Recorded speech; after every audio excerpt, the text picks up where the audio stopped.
Hello everyone, good morning or কাইকা good morning. Actually মানডের সকালগুলো এইরকমই বোরিং হয়, তাই না? এনিওয়ে, বোরিং হোক আর যাই হোক, আমাকে তো বেরোতেই হবে। সকালে মেঘলা আকাশ থাকলেও বৃষ্টি পড়ছিল না, কিন্তু এই পাহাড়ি ওয়েদার বোঝা বড়ই দায়। কখনো কখনো রোদও বেরিয়ে যাচ্ছিল। তারও মাঝে এই মেঘলা পরিবেশ দেখতে মন্দ লাগছিল না।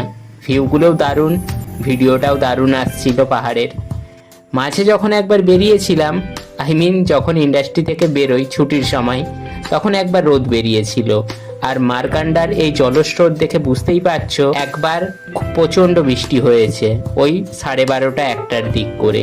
আর এই পাহাড়ে প্রচণ্ড বৃষ্টি হওয়ার মানেই মার্কান্ডা দিয়ে প্রচণ্ড জলের স্রোত যাবে। আর জলটা খোলা জল, তার মানে ওপরের দিকে আরও বৃষ্টিটা হয়েছে।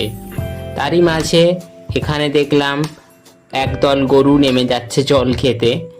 আর দেখো, বলেইছিলাম আগে পাহাড়ি পরিবেশ বোঝা বড় দায়, আবার মেঘলা করে গেল।